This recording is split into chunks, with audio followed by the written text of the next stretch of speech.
بیوی خاوند پہ بھروسہ کرتی ہے، بیٹا باپ پہ بھروسہ کرتا ہے، دوست پہ بھروسہ کرتا ہے، شاگرد استاد پہ بھروسہ کرتا ہے. ساری دنیا میں کہیں نہ کہیں شخص بھروسہ کرتا ہے. وہ مخلوق پہ بھروسہ کرنے والے پروردگار پہ بھروسہ نہیں کر سکتے. بتوں سے تجھ کو امیدیں، خدا سے نہ امیدی. بتوں سے تجھ کو امیدیں، خدا سے نہ امیدی. مجھے بتا تو صحیح اور کافری کیا ہے. بندوں پہ بھروسے کرتے پھرتے ہیں، اللہ پہ بھروسہ نہیں ہوتا. اللہ کی ذات پہ یقین کر لیں. جو یقین اللہ کی ذات پہ کرتا ہے، اللہ اس بندے کے یقین کو ہمیشہ سچ کر دکھاتے ہیں. دیکھیے حضرت موسیٰ علیہ السلام کی والدہ عورت زاد ہے. عورت کا دل ذرا تھوڑا چھوٹا ہوتا ہے، جلدی گھبرا جاتی ہے. اور پھر بیٹے کے معاملے میں اور بھی زیادہ اس کا دل بہت چھوٹا ہوتا ہے، وہ کسی پہ یقین نہیں کرتی. اللہ تعالیٰ نے ایک عورت کو اس کے بیٹے کے بارے میں آزمایا. فرماتے ہیں، سنیے قرآن عظیم الشان، وَأَوْحَيْنَا إِلَىٰ أُمِّ مُوسَىٰ أَنْ أَرْضِعِيهِ. اللہ تعالیٰ فرماتے ہیں کہ ہم نے موسیٰ علیہ السلام کی والدہ کے دل میں یہ بات ڈالی کہ آپ اپنے بچے کو دودھ پلائیے. فَإِذَا خِفْتِ عَلَيْهِ، اور اگر آپ کو اس کے بارے میں ڈر لگے کہ شیطان کے جو فرعون کے سپاہی ہیں وہ کہیں میرے بچے کو پکڑ کے نہ لے جائیں اور قتل نہ کر دیں، فَأَلْقِيهِ فِي الْيَمِّ، اس کو پانی میں ڈال دینا، دریا میں ڈال دینا. اب عورت سوچے، یا اللہ آپ میرے بچے کو بچانا بھی چاہتے ہیں تو ادھر کوئی پولیس والا آئے ہی نہ. میرے بچے کو بچانا ہی چاہتے ہیں، میں بچے کو کسی غار میں چھوڑ آتی ہوں، کوئی بندہ وہاں جائے ہی نہ. مگر اللہ تعالی نظر کے خلاف کرواتے ہیں، چاہتے ہیں کہ بندہ اپنے مشاہدے کو توڑے. فرمایا کہ تم اسے پانی میں ڈالو، مگر ساتھ کیا کہہ دیا، فَلْيُلْقِهِ الْيَمُّ بِالسَّاحِلِ يَأْخُذْهُ عَدُوٌّ لِّي وَعَدُوٌّ اللَّهِ. واہ میرے اللہ. فرمایا کہ یہ کنارے لگے گا اور پھر اس کو وہ پکڑے گا جو اس بچے کا بھی دشمن، اللہ فرماتے ہیں میرا بھی دشمن. یا اللہ اسی سے تو بچانا ہے اور آپ الٹا اسی کے ہاتھ پہنچا رہے ہیں. مگر فرما دیا ولا تخافی ولا تحزنی، خوف بھی نہ کھانا، ڈرنا بھی نہیں. انا رادوہ الیک، ہم اسے تمہارے پاس واپس لوٹائیں گے. وجائلوہ من المرسلین، اور ہم نے اسے رسولوں میں سے بنانا ہے. اللہ وعدہ فرما رہے ہیں. اور آزاد ہے، اللہ کے وعدے پہ اس نے یقین کر لیا. اپنے بیٹے کو ایک بکسے میں ڈالا اور بکسے کو پانی میں. اب عقل کیا کہہ رہی ہے؟ عقل کہتی ہے کہ تیرا بچہ نہیں بچتا. اگر بکسے میں سوراخ رکھو ہوا کے لیے تو اس میں سے پانی اندر جائے گا اور بچہ ڈوب کے مر جائے گا. اور اگر پانی سے روکنے کے لیے اس کو بند کر دو تو ہوا بند ہو جائے گی، بچہ دم گھٹ کے مر جائے گا. تیرا بچہ بچتا نہیں. سوراخ بناؤ تو نہیں بچتا، نہ بناؤ تو نہیں بچتا. آنکھ یہ دیکھ رہی ہے مگر اللہ کے وعدے پہ بھروسہ. وہ ماں اپنے بیٹے کو پانی میں ڈال دیتی ہے، گھر آ جاتی ہے. اللہ کی شان دیکھیے، فرعون اپنی بیوی کے ساتھ دریا کی سیر، 800 غلام ارد گرد تھے. ایک نے دیکھا بکسا، اس نے پکڑا اور پکڑ کے پیش کیا، کہتے کھولو. جب کھولا تو اندر بچہ. اب فرعون کی بیوی نے دیکھا تو وہ تو موسیٰ علیہ السلام کو دیکھتے ہی فریفتہ ہو گئی. کہنے لگی لا تقتلوہ، اس کو قتل نہیں کرنا. عسیٰ ان ینفعنا او نتخذہ ولدا، ہو سکتا ہے یہ ہمیں فائدہ پہنچائے، ہم اسے اپنا بیٹا بنائیں۔ اب بیوی نے کہا تو فرعون بھی بات مان گیا کہ اچھا نہیں قتل کرواتے۔ اب ذرا اندازہ لگاؤ، لوگ کہتے ہیں جی بیویوں کی بات مانتا کوئی نہیں، بڑے بڑے فرعون بیویوں کی بات مانتے ہیں۔ یہ ہوم گورنمنٹ ایسی ہوتی ہے، مانے بغیر گزارا ہی نہیں ہوتا۔ ہزاروں بچوں کو قتل کروا چکا، اور یہاں بیوی کہتی ہے لا تقتلوہ، اس کو قتل نہیں کرنا، اور کہتے ہیں جی ٹھیک ہے میں اس کو قتل نہیں کرواتا۔ اصل میں اس کے دماغ نے اس کو دھوکہ دیا، ذہن میں اس نے سوچا میں اس کو بیٹے کی طرح گھر میں پالوں گا تو یہ مجھ سے تخت کیوں چھینے گا، بھائی یہ تو میرا بیٹا ہوگا۔ عقل نے کہا ہاں ٹھیک ہے، چنانچہ اس نے اپنے گھر اس کو لے لیا، بیٹا بنا لیا، اعلان کر دیا۔ اب اس زمانے میں ڈبے کا دودھ تو ہوتا نہیں تھا کہ فیڈر دو بھائی جان چھٹی، عورتیں دودھ پلاتی تھیں، چنانچہ عورت کو بلایا گیا۔ اللہ تعالیٰ فرماتے ہیں وَحَرَّمْنَا عَلَيْهِ الْمَرَاضِعَ مِنْ قَبْلِ، اللہ تعالیٰ نے عام عورتوں کا دودھ ان پر حرام کر دیا تھا، وہ بچہ پیتا ہی نہیں۔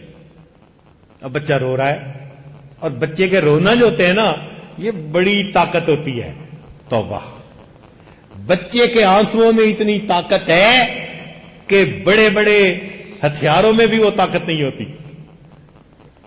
آنسو نکلے بچے کے، ماں باپ برداشت نہیں کر سکتے، پریشان، اور عورت کو بلاؤ، اور ساری رات جاگتے گزر گئی اور بچے نے کسی کا دودھ نہیں پیا۔ اب نیند نہ آئے نا تو بندہ ویسے ہی تھکا اکا پڑا ہوا ہوتا ہے، ساری رات کا جاگا ہوا۔ جو نائٹ ڈیوٹی کرتے ہیں ان کو اچھی طرح پتا ہوگا۔ اب دل کرتا ہے کہ یار یہ مصیبت ختم ہو، میں بھی سوؤں۔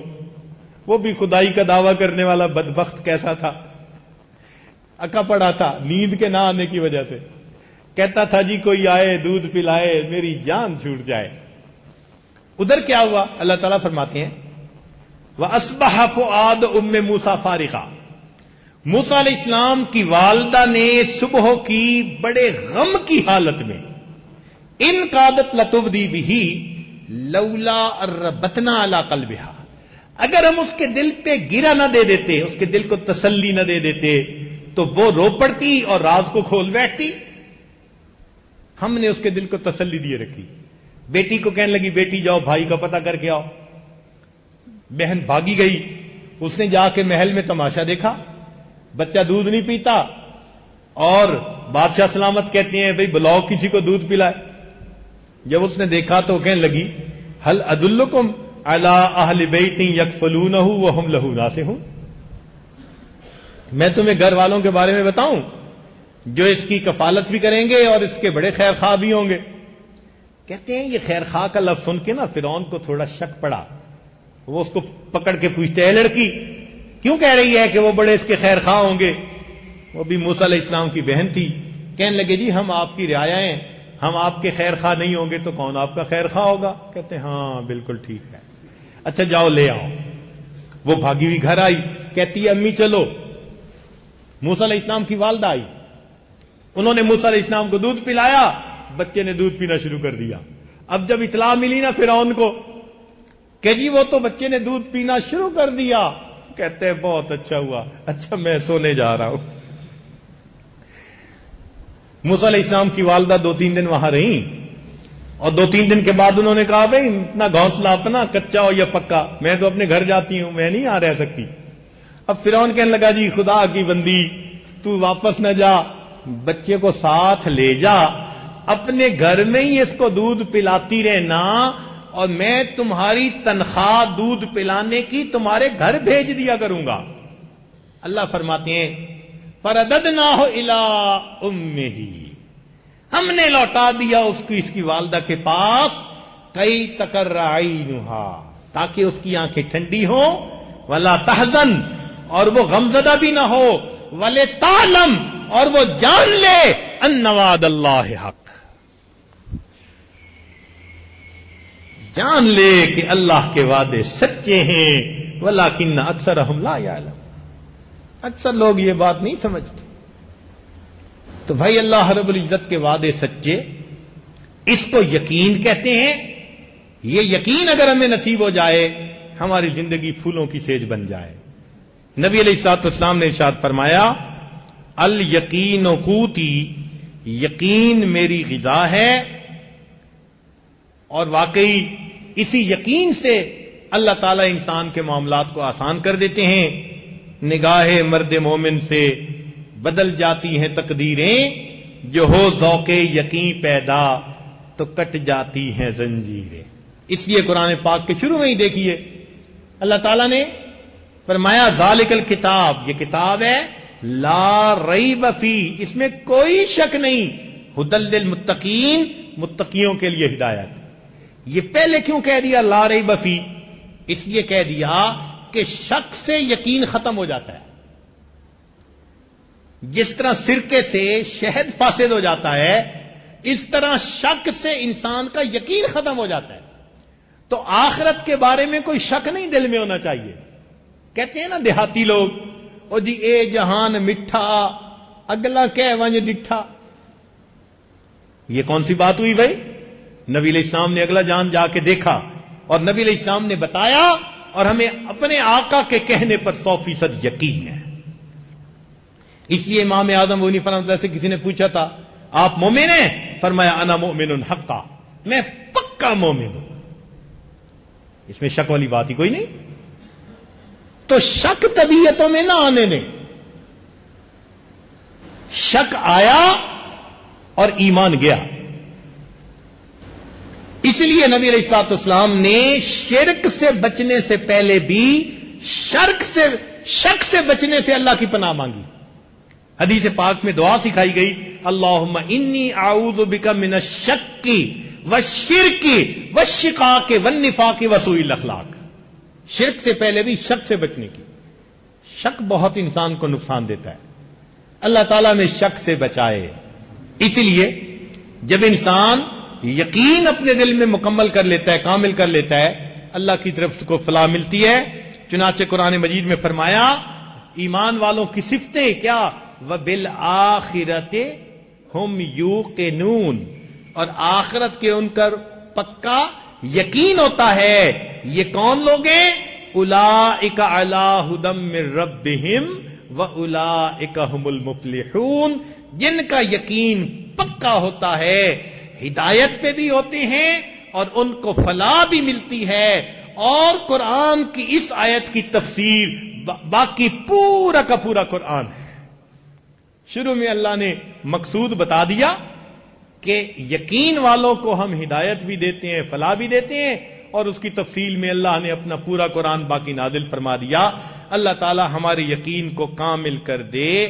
اللہ تعالی ہمیں اپنے ان بندوں میں شامل فرمائے کہ جو آخرت کے اوپر پکا یقین رکھتے ہیں، اللہ کے وعدوں پر پکا یقین رکھتے ہیں، گناہوں سے بچتے ہیں، اور اللہ تعالیٰ کی فرما برداری والی زندگی کو جو ہے وہ گزارنے کی کوشش کرتے ہیں۔ اللہ تعالیٰ ہمیں یقین کامل کی نعمت عطا فرمائے۔ وآخر دعوانا ان الحمد للہ رب العالمین۔